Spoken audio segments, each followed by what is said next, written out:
calling all consumer goods business owners and marketing professionals. Does planning content ahead of time stress you out?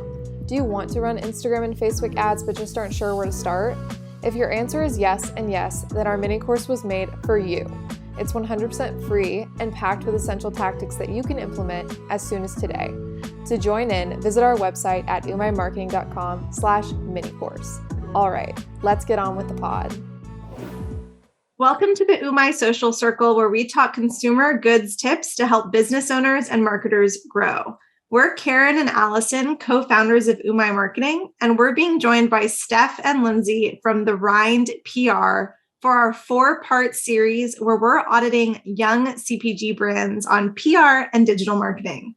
Welcome to episode 2, where we're diving into Lost River Apothecary, an herbal remedies brand offering all natural teas and salves. Stef, Lindsey, thank you for joining us again. How are you today? Pretty good. Thanks for having us. Yeah, thanks for having us, y'all. Yeah, we had such a fun time with Willow Street Snacks on our last good audit. So it's fun to go into a beauty brand. And we actually work on the same beauty brand, a different one. Mm-hmm. So we're really excited to talk about something similar. Well, it's fun to have kind of a variety of different types of products too, because it helps kind of get your brain going in different ways and also gives me ideas and things that I need to pick up at the store. I know. Any new beauty product, I'm like, okay, I'll try it. You got me. Yep. Awesome. Well, do you guys want to jump in on your PR recommendations? So I think, one thing that's kind of good to start out by saying is that for PR, we have kind of 3 areas that we specialize in and that we are going to be looking at in the audit. So the first one is messaging, how the story is told online, and is there consistency? Are the words, do they make sense? Is there missing information? That sort of thing. So we took a look at the Lost River Apothecary website for part of this audit. And one thing that was really great is that it clearly says at the top what the product is. It says herbal remedies that restore balance and allow inner creativity to flow. Granted, that might be like a little flowery of language, but I think for the most part, you kind of get what it is. And then you can scroll down and see more about the specific products. And also another thing that was great is it calls out their ethos, just like right on the homepage there, locally sourced, sustainably grown, and ethically foraged. So, it's like they understood the assignment of, having a mission statement and trying to have it kind of like be an overarching thing with what they do. Let's see. Some things that seem like they might be missing from the website is more about, there is an about page, but it tells kind of more of like a background story. And I would say this is also like nice, but kind of flowery language. But, I get that it kind of is a fit for this sort of brand and the people behind it. But there's not really much about who is making it. Like it doesn't say anywhere, who the person behind it is, which I think is an important part of being able to tell a story. Their social media says that they're women owned, but that's not included on the site. And I think especially, these days in the world we're living in, people are making decisions based on different values like that. And I mean, the sustainability element is one kind of like value that drives people to purchase. So that's great. But I think adding women owned to that would help a lot as well. That's something that we talk about a lot. If you are a younger brand and you're willing to step up and be the face of your brand, if that's just through, stories or ads or, on your email list and also through your website, that really helps the customer just establish that like know, like, and trust for that founder. And it's scary. And you don't always have to do it forever. Once you hit the big time, then, you can kind of fade out a little if you want. But we always see, the founder showing up really help push the mission the product. I mean, you're the person that knows the most. You're the person that created the product. So totally agree with you on that one. Yeah. And even for basically, I was just going to say, like, even for PR pitching to try to secure media stories, like two kind of things we always look at are business stories, which is like the founder's story, how they got there, you know, like what their inspiration was for starting the brand and that sort of stuff, where you have to be, you know, able to talk, like, you know, your name is out there, your face is out there, that sort of thing. Or expert type stories, which are the founder talking about, you know, foraging or different herbs that are good for acne or for a rash or various things. So if you're not, you know, really wanting to kind of like put yourself out there and do that, you're potentially missing some media opportunities. Granted, you know, we want everyone to be comfortable doing these things, and we're not going to like ever set up an interview with a client if they really are resistant, but it's just kind of like, you know, you want to make sure you're doing as much as possible and thinking of those different angles. And yeah, like just proudly saying who you are and, you know, why you founded the business and telling your story is a big part of it. And I think there could be also some opportunities in terms of media and pitching that writers may see on your bio that inspire an idea. You know, if that's like a trend piece that they're working on, you know, how to utilize yarrow in different ways, they may be working on something like that, and they see that, you know, you have an herbalism background or whatever it is, may just inspire an idea. And it's also great for creating content, whether that's like a personal blog or just kind of working on, you know, social media posts that really show the kind of behind the scenes and really give like a face to the brand. Yeah, I agree with all of that. Kind of other things that we're looking at. It's not totally clear to me from the site if there are other places, like retail places, that this can be purchased, or even just kind of like where you can find us type page could be helpful. With PR generally, it's good to, well, one, if you want people to buy your product, you want to tell them where. That's kind of like a basic in terms of selling product. But besides that, the more places you are, and well, it adds credibility. And if like a writer or even an influencer is looking at your page and they're like, oh, I know that store, like, then it just kind of adds, you know, another layer for people to connect with. You know, and especially once, I mean, this is definitely a smaller brand that honestly might not really be in many retail locations, but especially when a brand is getting into, it's easy when you think of like grocery, if they're getting into like a Sprouts or a Whole Foods or something like that, you definitely want to be, you know, putting that all over your website and your social media. Because again, yeah, it adds that credibility, and it's the kind of thing that we can pitch to media as news as well. So then kind of the next section that we looked at was media and influencer tactics. This was definitely an area where there wasn't a ton that looked like had happened yet with this brand. We didn't see any media coverage. So, you know, I think reaching out to media can be a really daunting thing for anyone who hasn't really done it, for founders and really anyone. But, you know, I think that if you're a little intimidated by it, the easiest place to start is maybe finding someone local. You know, they're going to be more likely to want to share a local story. So it could be just, you know, picking up your local magazine or looking at the website and finding someone's name. And normally their emails are on the website, or it's kind of searchable, or honestly, you can even send it to like the general email for the publication and just, you know, send a little bit about your story. You're not always going to get a response, but there's definitely, it's a lot less scary. There's like lower barrier to entry, if that's the phrase, than if you're pitching like a big national publication, like, I don't know. All the ones that I was going to list are like not doing print anymore. I was going to say InStyle, but obviously for like any publication for online, like, you know, Allure for like a beauty brand or something like that's going to feel a little scarier. But if it's someone who might be like, oh, I'm really interested in this local story, or like, you know, I want to support a local brand that's you're likely to get a response.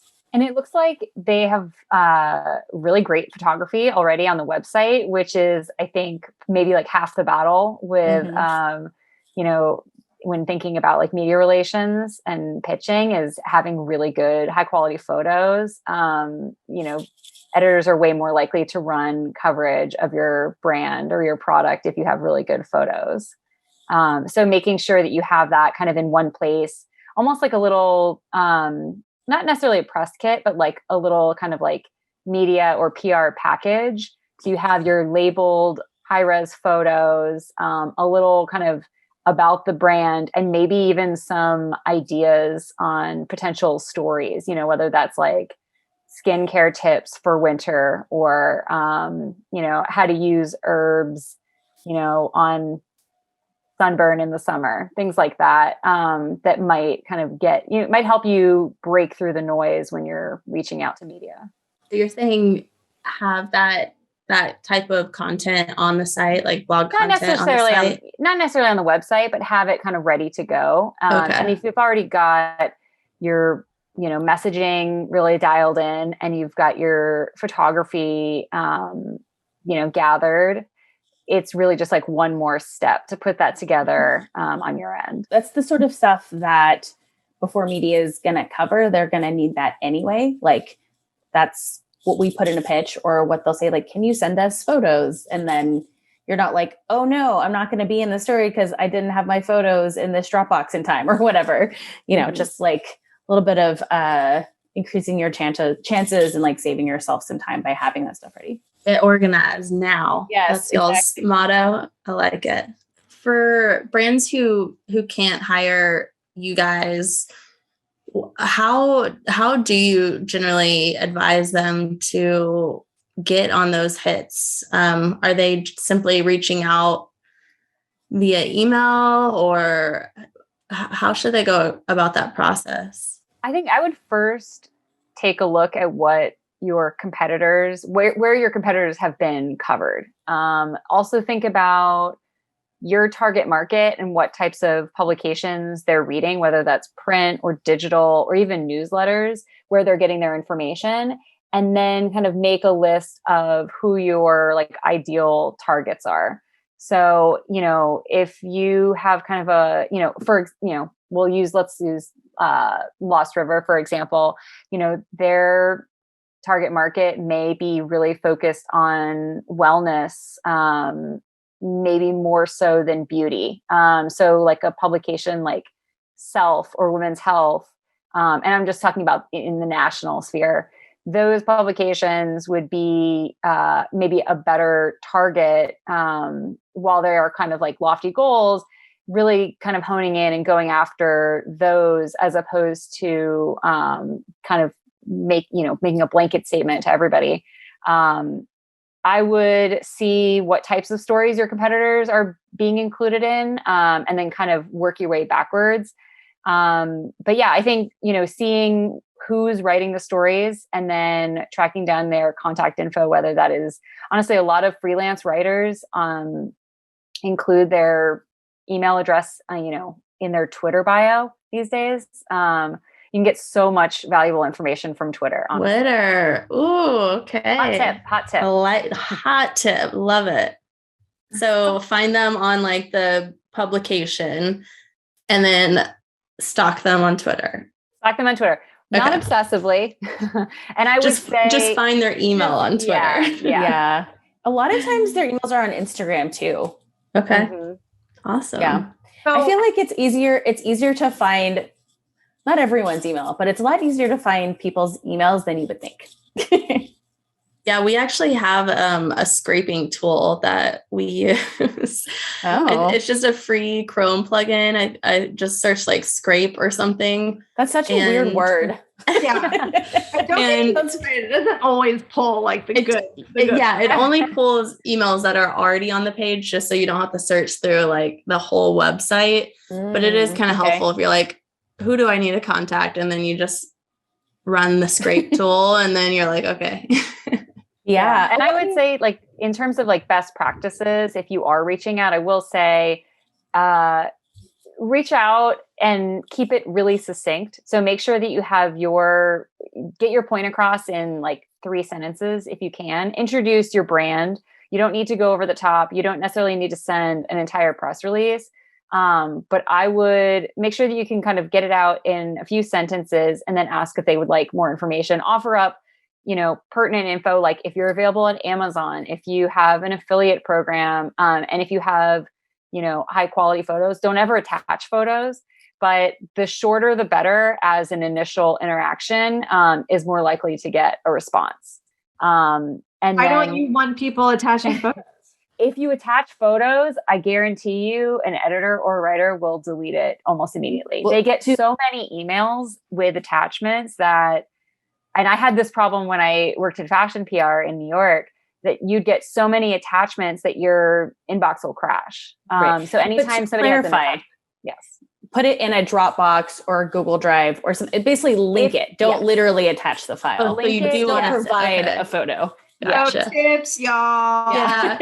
And I had a question really quick before we go too far away from it, but you were saying like, don't annoy them. And how many times is too many times to reach out pitching to the same writer or editor? I think it depends on what you're following. If you're just following up to say like, hey, did you get my email? Or just wanted to check in to see if this was of interest, I would say maybe no more than 2 or 3 times. If you have something new, and if you can, wait a little bit and then gauge interest and also provide maybe something new. Whether that is like, I just wanted to follow up to see if this was interest. We also just got picked up by Whole Foods. I just wanted to, put that on your radar. Or if there is some sort of like timely event or seasonal hook, to include that in your follow-up as well. So it's not just like, hey, did you get my email below? Yeah. I think a lot of it is like, sometimes if it's the wording, like over and over again, like imagine if I feel hey, like did you get my email? Hey, did you get my email? Yeah. Like every day for like 3 weeks, that would 100% be annoying to everyone, I think. So it's like, spacing it out and then like coming up with a new angle for the follow-up email.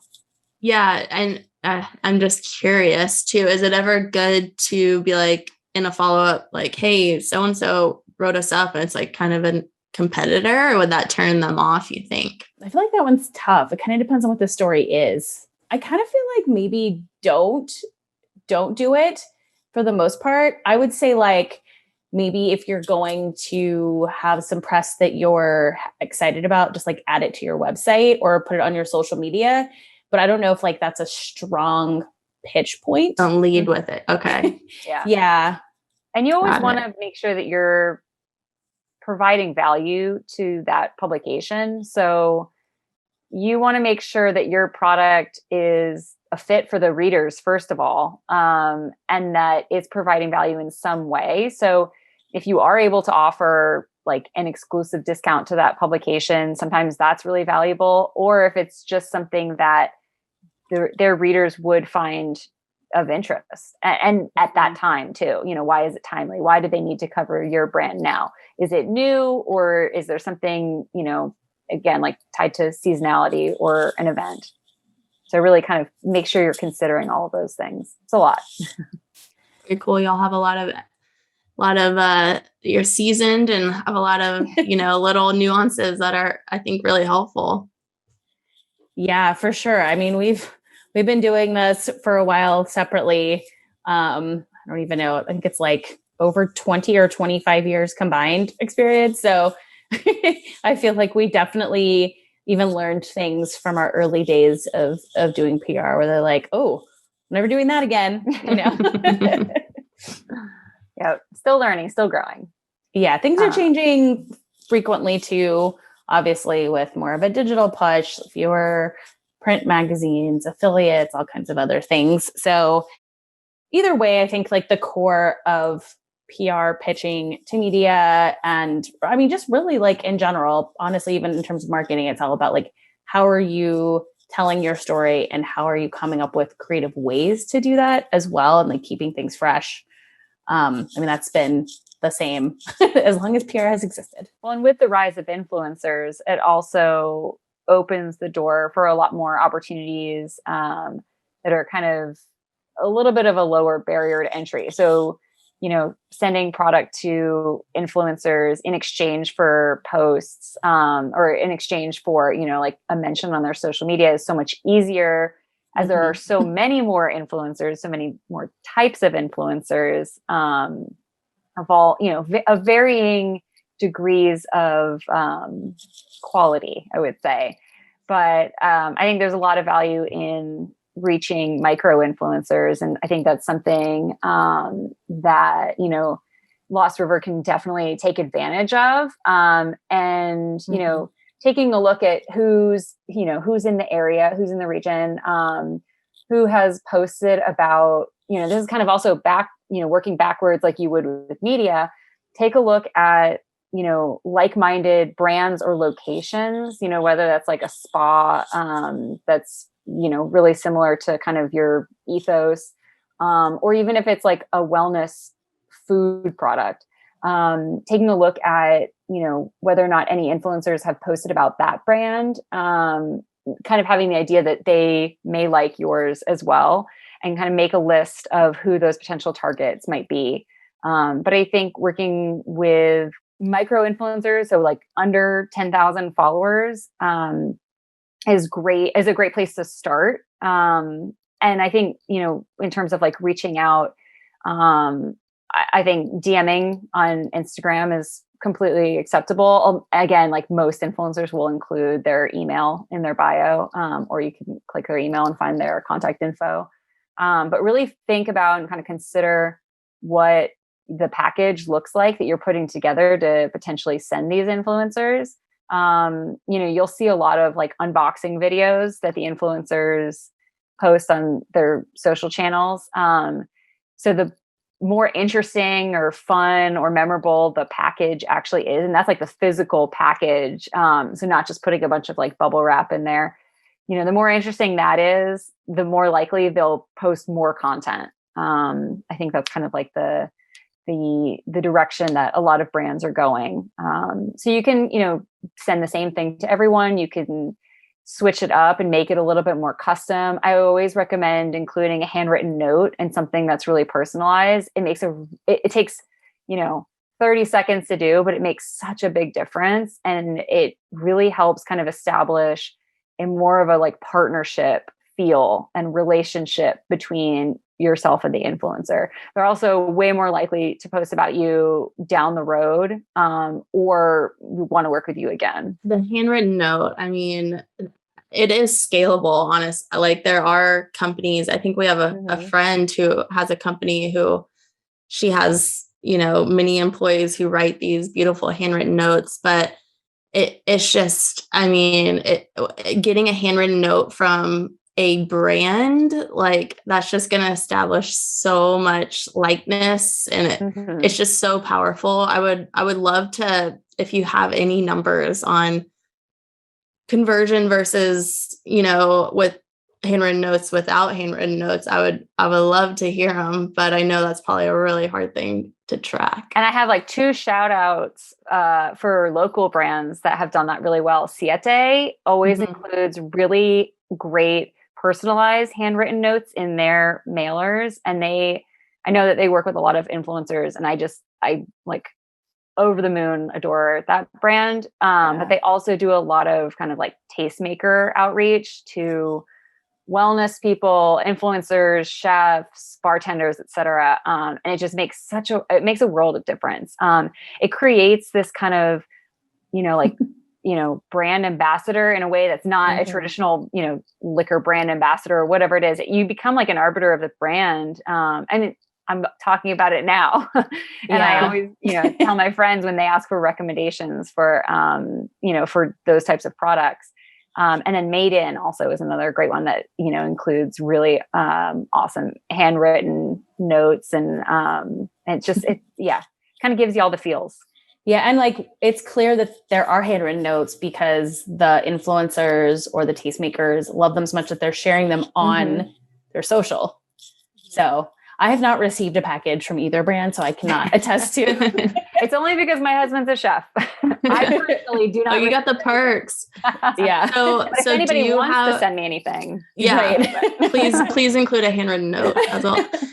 So do you guys have any like hard numbers or vague numbers even about the conversion when you work with brands sending influencer packages, handwritten, non-handwritten notes? I don't, but I am going to get that. And on our next podcast, I will have a chart for you. I want the data. Gonna make you a pie chart. Get ready. Sweet. Love a good pie chart. All right, y'all. Is there anything else PR related that you saw that Lost River could implement? I think the last kind of bucket that, we'll just kind of mention is the kind of like community building or community engagement. That's something that we love to do because it's fun and creative, but also really helps reach your target market in like a kind of unique and fun way.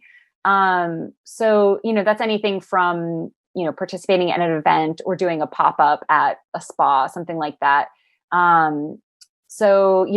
We saw a few examples, but not too many, just looking on Instagram. It looks like they're available at a hotel spa, which is a great opportunity to engage with the, hotel and spa guests on social media.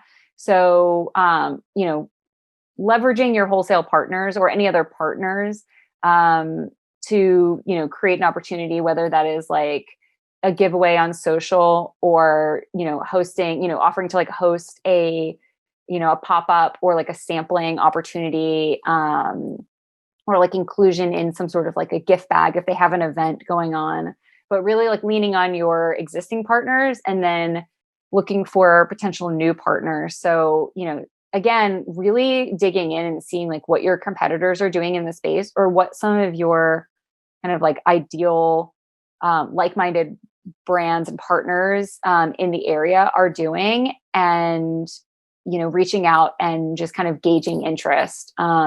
They may already have an existing event that they may want you to participate in, whether that is like an Earth Day, shopping event or something, and they're looking for a holistic or all natural brand to come in and do some sort of sampling, just for example.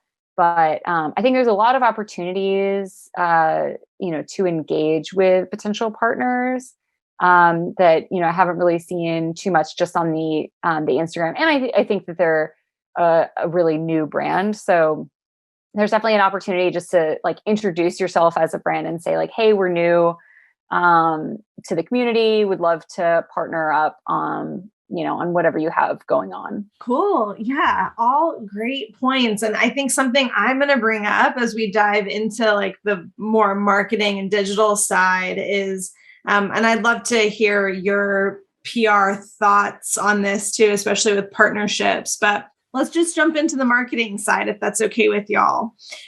So first, we're going to go through Instagram and right away. So I don't know exactly when product was available, but they launched on Instagram.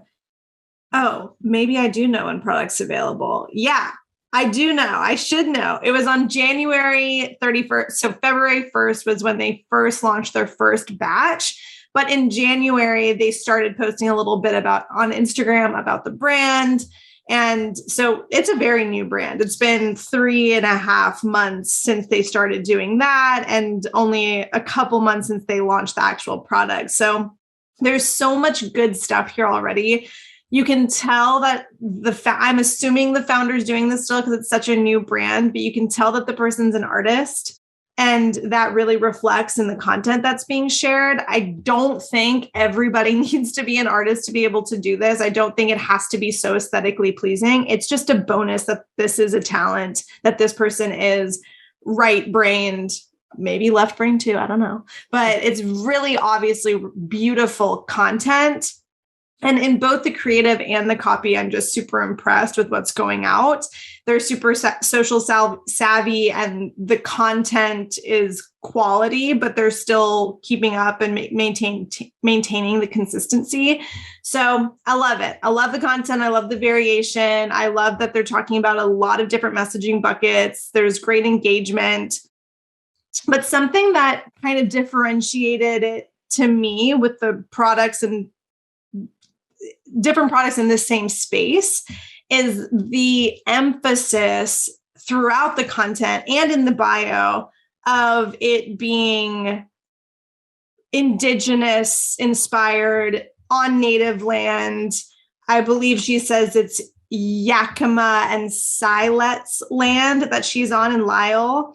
And it's just a really beautiful way that she kind of weaves in that storytelling throughout the content too. And I believe 5% of her proceeds go to Indigenous communities or organizations. And I think that's a really amazing thing to stress. It's because she's, living off the land. And I also really like how she has tagged herself in the bio so that we can go into her personal profile and see how she's living and what she's doing. And you can learn so much about, she just bought this huge acreage property where she's going to be planting a lot of different things on the property and growing her own herbal remedies. And I think that's incredible. And I'd love to see more of that too. I know that she's doing a little bit, but bring some of that stuff that you're open to sharing on your personal page onto your business one as well, if it reflects on your business. I think that could be a really fun thing to do. And it will also, get more of your friends and family over there as well, which is vital in this early stage. But yeah. I did not see that initially. So Jenna, I want your life. First of all, this is so cool. I mean, I also love that you're willing to kind of connect your business with your personal life. And it's also great that your personal feed is well curated, for lack of a better term. So any way you could show up more on your website so people who maybe didn't, pop over to your profile, they could learn more about you. You seem to have, this great aesthetic and really beautiful life and imagery. And I love your husky puppy as well. Real cute husky. Yeah, it's like a whole lifestyle, and I can see half of your content that you share on your business one too, because what we find is that these brands that are open, I mean, you talked about Siete earlier, what's more founder and community and brand, the people that are behind the brand focus than that brand, and being open to that invites a lot of people to come in and be able to connect with you better. And that is all what social media is about, right? Of course, it's about entertainment, but it's also mostly about community and connection. I hope that continues to be that way. So a lot of compliments, but I think a lot can be done in terms of, just like Alison said, a little bit more behind the scenes, a little bit more sharing of your everyday, and not worrying too much about the aesthetic in fear that it might make things look wonky. It won't. It all looks really great. And I will say it time and time again. I will say it to as many people as I can. Your feed doesn't have to look perfect. That is a very old way of thinking. So you're doing great there. And so another obvious thing, and I think it pertains to a lot of early stage brands, is focusing on your social proof. So focusing on growth strategies to make sure that you look more established. If I saw this brand and it had a few thousand followers, it would make me feel more comfortable purchasing. That's what that social proof is all about. It's seeing, oh, that person, all of these people like this brand and follow this brand and trust this brand. Maybe I need to figure out what the fuss is about. So focusing on growth strategies. So things that your brand can do and all other brands can do is partnering or collaborating with like-minded brands. So any other brand that shares a very similar customer persona or avatar as yours, partner with them, do giveaways, have fun.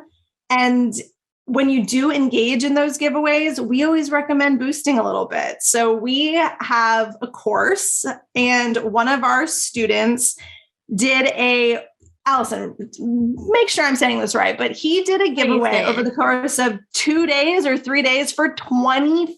Mm-hmm. And what was his? It was like an outrageous. He got a lot of followers. Yeah. And it was just like such a small amount of money, but it hit. Sometimes it hits, sometimes it doesn't. You always want to test like what the prize is, who you're partnering with, all that kind of stuff. But sometimes when it hits, it really hits. And when you boost, our recommendation, like our rule of thumb, is we're trying to get equal to or less than $1 per follow. So if you boosted $25, I want you to get 25 followers that are super engaged, actually interested in your product. You're going to see like a 10% fall off. So actually make that more than 25 followers. But I think he was making like, I don't know, it was like 20 cents per follower or something like that, where it's just like, oh yeah, good boost. So giveaways, boost them a little bit, and then more Reels content. And I do not doubt that this lady can make beautiful video content, because the 2 Reels that she has are so nice. Did y'all see that tea reel she had? I was like, yeah, who's this lady? Who made this? So beautiful. It was just, she's outside. She's using natural light. She laid a sheet down and she's just making tea. She's making her tea, and it's just like this really beautiful aesthetic. And to be quite honest, 841 views. Post it again. Put a different song on it. Post it again and see if you can raise your views, because it's always really poopy to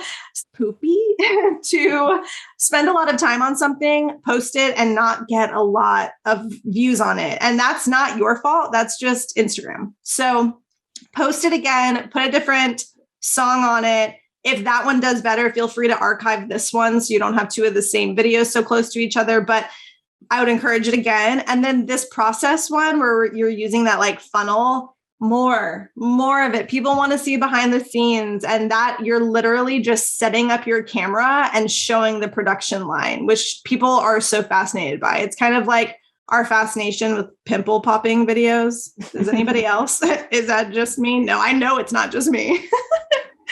So I made the Umai search field into all pimple popping videos. Oh my God. Yeah, it was one of our employees. They were like, who's been engaging with pimple popping videos? Because it's all in our search. And Allison was like, that was definitely me. Once you get started, you just can't stop.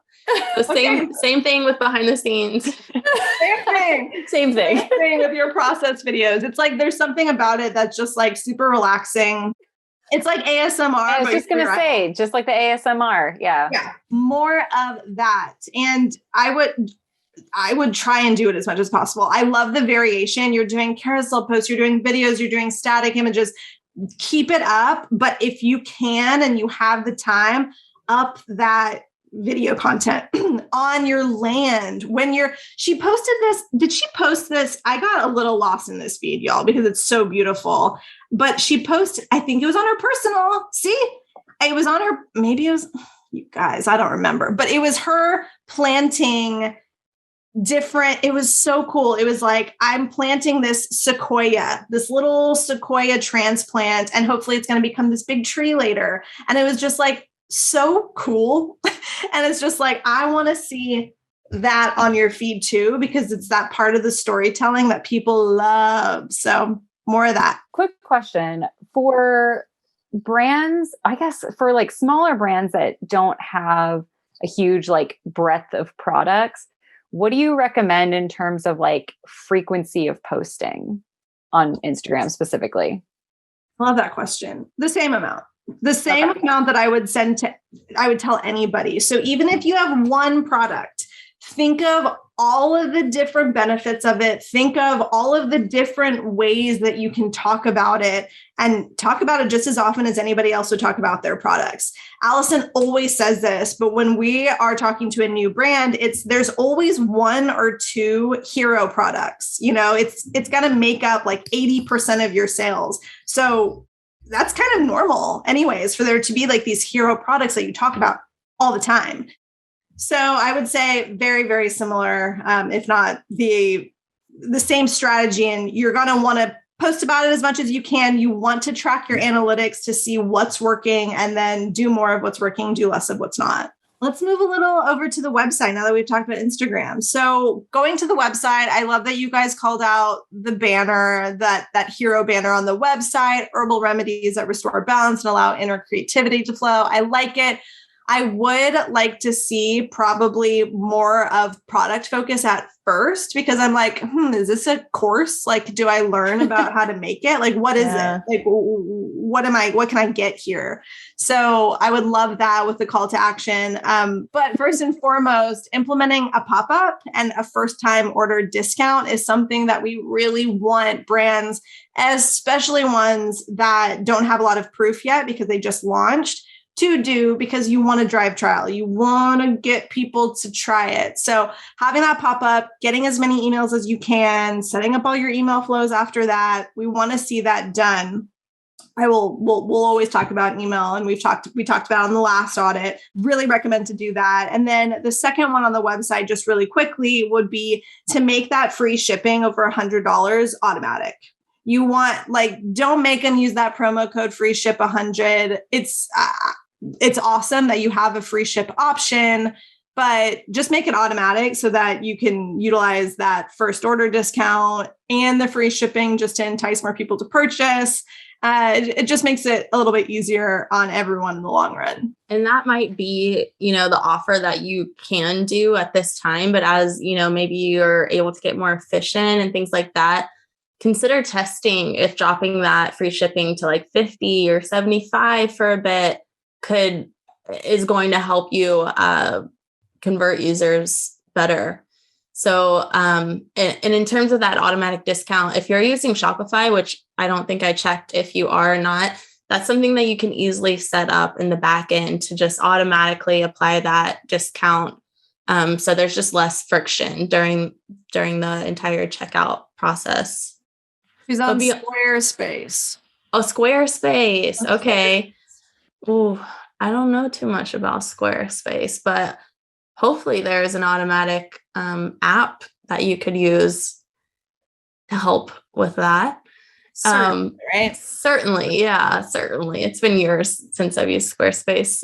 Did just see an email about, and maybe they already offered this, but linking up your Instagram and Squarespace to make it easier to shop on your Instagram account through your Squarespace site. So that is, if it wasn't already an option, it is now easier to do.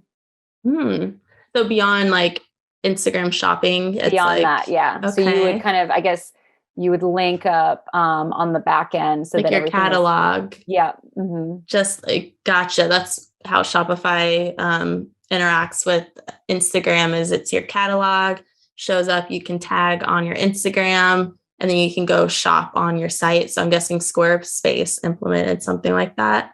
Yeah, I mean, social shopping is huge. It's the future. Don't quote me on that, but we really do think. I mean, it's less, clicking. It's less people getting off of their endless scrolling on TikTok and Instagram. It keeps them right inside the platform, which the Meta is obviously going to love you to stay on their platform. So highly recommend setting up IG and Facebook shops. Salves. I just learned it's salves and not salves. Salves or general like supplement herbal space can get denied for IG shops, unfortunately. So I'm not sure Lost River if you'll be able to, but definitely check it out. You've got such a beautiful shopping space already on your Instagram. It would be great to allow that. That's I'm so sorry. interesting. Yeah, they're lumping salves into they're making that as hard to sell as supplements. Mm. I would say anything in the herbal space gets flagged as supplements. Even if you're all natural, all those things, they a lot of times lump them in, and it's really hard to get out of that category and get into the health and beauty category. Yeah, that's confusing. Well, also because like some of her products are like tea, obviously you ingest, and then like something that's like topical is more like beauty. So yeah, I could see how it's something you're like putting inside your body. That would make more sense to me, but it's like how the opposite in this case. I know. Yeah. Well, it looks like her catalog is approved, so she's all good. It's just sending over to website. So check out IG shopping, see if that is something that could work for you. Beyond that, with the website, Karin signed up to see if you have a welcome email, because that's the kind of person she is, and she did not see a welcome email. So that's one of our first and favorite emails that we'll ever set up. It goes along with that pop-up. Once you enter your email address, you get that first introduction, welcome, here's a discount. And then that user goes through your full indoctrination flow. So it's just that first send, and it's really important. So look into that if you set up a pop-up. And then again, beautiful content, beautiful packaging. Would love to see some more people with product, some more lifestyle shots across all assets. We talked about this on the last episode, how consumers just want to see, themselves in that piece of photography or video.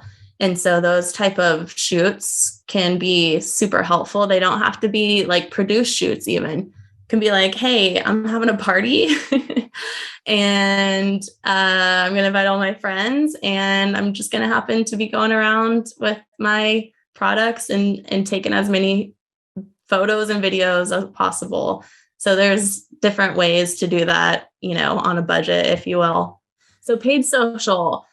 I saw some ads creep in and then now they're gone. So I don't know if I'm not looking in the right spot again, but I did see some really great ads. So congrats on doing that. If you're doing it yourself, that's amazing.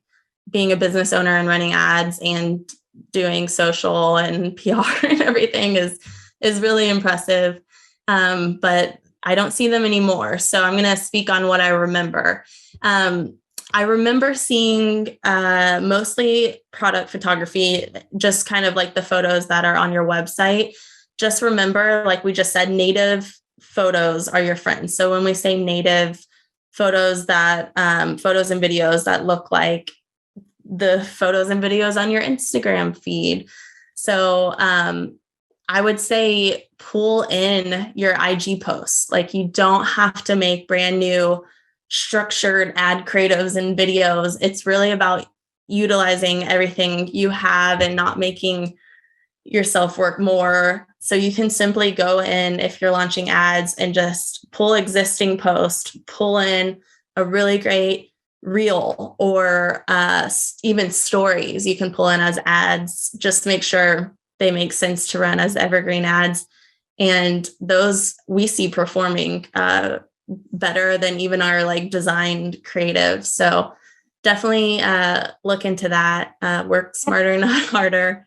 And I want to stress that when Alison's saying pull in, like she's not saying like screenshot and like copy and paste the copy. Like she's talking about like there are buttons to press inside Ads Manager where you can literally be like, I want to do this Instagram post of mine. Mm-hmm. And yeah, we're also not saying boost. We're not talking about boosting. Boosting is a whole other thing.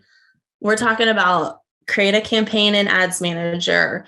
Once you're at the ad level, it will say create an ad or use existing post. And you'll go in and you'll use an existing post.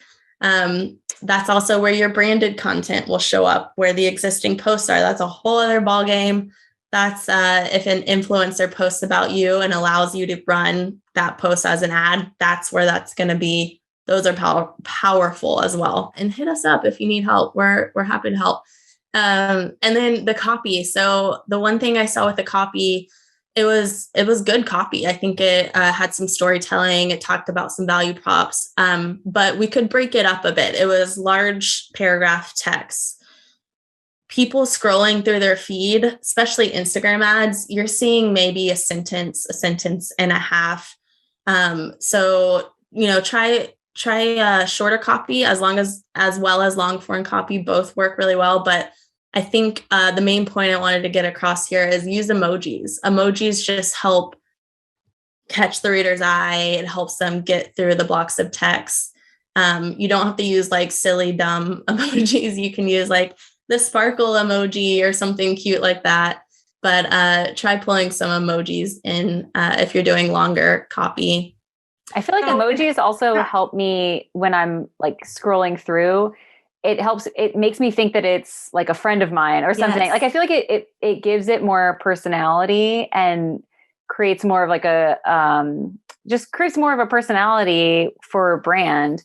So you kind of, you feel a little bit more, I don't know, comfortable to stop and peruse. Absolutely. When you're writing, and I've been advertising for like 10 years or something. When I first started, I used, cap case? Like everything was like U capitalize, R capitalize, like Camel case, where every single word was capitalized. Cause I was like, this is an ad, this is like a professional ad. I quickly realized that was silly. So like the big rule of thumb when you're writing copy is speak like you're speaking to a friend. Don't misspell words. Don't use like slang or like, things like that. But it should be pretty, what's the word I'm looking for? Native. Should be pretty like colloquial, just casual. Yeah. Beyond the emojis, we love emojis. We use Emojipedia if you're looking for an emoji dictionary. Also in the copy, think about some value propositions to have. A great way to start off a piece of copy is calling out the user. So any way you can call out the user without getting flagged. So you can't say, do you have eczema ? You can't say that. You can kind of massage that, but use that in a way to call out the user. That's a great starting line for your copy.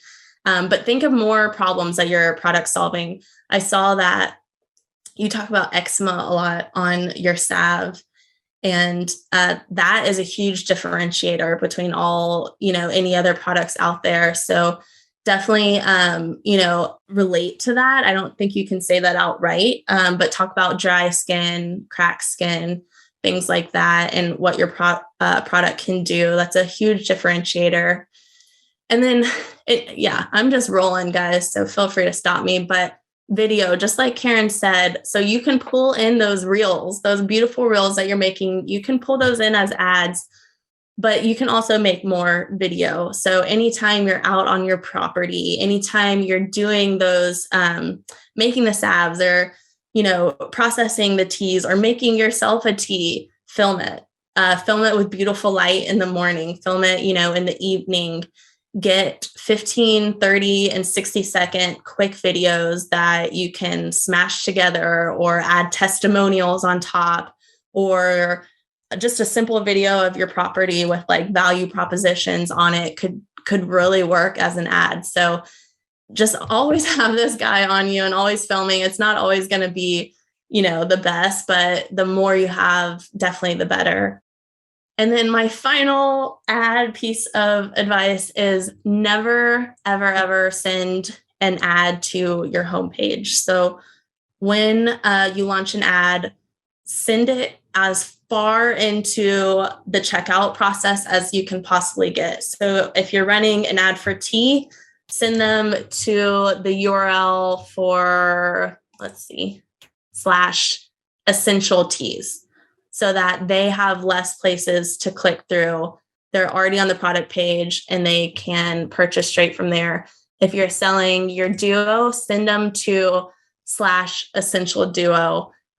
Just that extra click can really drive down conversion. So just remember that if or when you want to run ads. So if they were running an ad for something that was like a little bit more general, or maybe it was like for the holiday season, but wanted to push a bunch of their products, what would you recommend sending them to? Yeah. And we are kind of talking about e-commerce. So there could be little, if and whens, but if it's a holiday collection, most likely you're going to make a collection on Shopify, Squarespace for that. So you would send them to collection/holiday or whatever that is. So you're at least getting them past the homepage where they have to like find where they need to go. You're getting them as far into it as possible. If you made a bundle for them, you're sending them directly to that product bundle page. So generally the least furthest place we'll ever send for e-commerce would be /collections, where they can shop all products. Lots of tips that you can implement ASAP. Really cool. Is there anything else that you guys want to leave Lost River with? I mean, keep doing what you're doing. I feel like they have such a beautiful basis. It has an interesting story. The website makes me feel very calm. So I already feel very good about the product. And I was just looking on the Instagram page, and I love the carousel posts that talk about each ingredient. I think that's so clever. And I think it's just helpful to educate consumers if they don't necessarily know what a specific ingredient is. But say, keep doing what you're doing. Just more of it. Yeah. Awesome, guys. Okay, well, the Rind, is there anything that you want to leave the audience with? Well, if you ever have any questions about PR, whether or not you're ready for it, if you need it, what to do, anything like that, feel free to reach out to us or DM us on Instagram. We, in addition to offering our PR services, we also do consulting, where we'll do kind of a brand audit like this, but it'll be a little bit more tailored, and you'll get a PR toolkit, which will help kind of hopefully answer all of your questions. But yeah, feel free to reach out anytime. We're here. Awesome. And on our end, on the marketing end, we have the Umai mini course. And it's a great place to start for smaller brands or medium-sized brands looking to up their digital marketing game. It's a free 5-day course and gives a lot of juicy tips and things that you may not be implementing already. Well, all right, guys. Thanks again for joining us. We'll be back with episode 3 very soon. Yeah. Thanks for having us. This was fun. My Social Circle is a CPG agency-driven podcast based out of Austin, Texas. We're excited to share more behind-the-scene insights, chats with industry leaders, and whatever else we learn along the way. Follow us on Instagram at Umai Marketing, or check out our website, umaimarketing.com. Catch you back here soon.